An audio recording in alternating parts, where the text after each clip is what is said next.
Khash Saghafi, Liberty Home Mortgage. And what is today's topic? This video is, if you've been declined somewhere else, can you still get approved?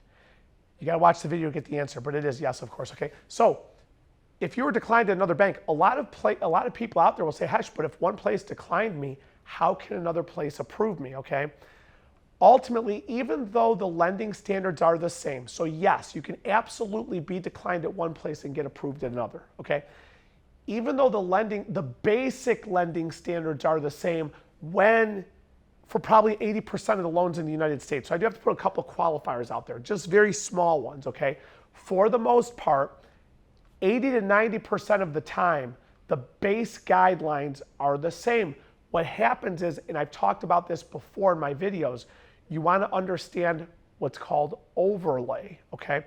As an example, the easiest one I always give is FHA goes down to a 500 score. It's a very black and white number, okay? Most banks out there will tell you 580, 620, 640, some will say 660, 680, whatever it is, okay? So the lender you're talking to will have an additional set of guidelines which you have to still qualify for the loan. So if a bank out there or a mortgage lender says, we don't go below, the cutoff for FHA is 620. I've had loan officers at banks and other similar places say FHA is 620, and I say, no, you're drinking the Kool-Aid of the place you work at. FHA is actually 500, okay? So if it's an overlay or something like that, so you may have been declined at some place where they have an overlay to the guideline. You might say, Khash, I'm at a 620, I'm at a 617, and I got declined at XYZ mortgage lender. Okay, you have a 617. They only go down to 620. They cut it off at 620. So when they declined you and said, you can't get a loan, it's not that you can't get a loan, it's you can't get a loan with them, okay? People get declined for 1,000 different reasons. Now, this is the gray area of one, okay? Let me go into a little bit of a gray area. I've seen people decline before because they had a bankruptcy, and then after the bankruptcy, they had late payments on their car.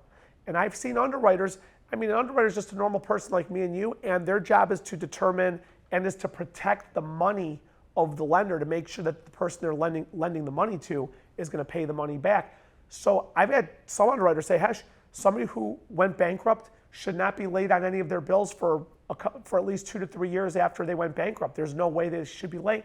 And if they are late, I don't think they can handle a mortgage payment. Now, that's a judgment call, but a lot of lending guidelines is actually left up to the judgment of the underwriter. So one underwriter might say, I don't think this person should be given a loan. Another underwriter might say they could. What'll confuse you even more is you could have 2 underwriters working for the same institution, and they could arrive at 2 completely different decisions, okay?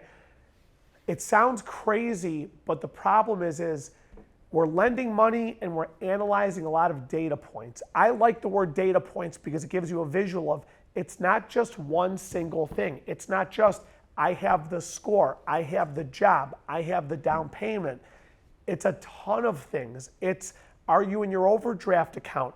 I've seen people who are living with their parents and not paying rent, and they're in their overdraft account every single, a few times a month. And when you sit here and say, Khash, how would you know? That's simple. We get their bank statements. So we get your bank statement. We suddenly see that you're spending half the month in your overdraft account. You're not paying rent. You're not paying for groceries. You're not paying the electric, the gas, bills like that. And you're in your overdraft account, but you want me to give you a loan with a $1,500 payment. And you're sitting here saying you can afford the $1,500 payment, but living rent-free, you're in your overdraft account. Overdraft just means you're borrowing money to pay your bills.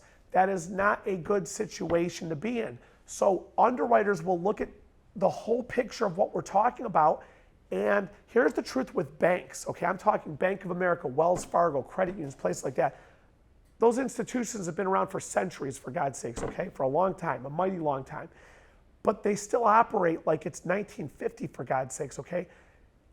You've got to loosen up a little bit and understand today's financial circumstances are different than 50 years ago or something like that. So just because you're declined at one place does not mean you will be declined all over the place. But you want to talk to the loan officer you're working with, get their opinion, see what they say, or if you need another good one, call me. I do lend in 45 states. But keep watching these videos. Share them on your page to help your friends and other people. And if you're a real estate agent, call me with your business. And of course, we'll be talking later. Catch you on the next one.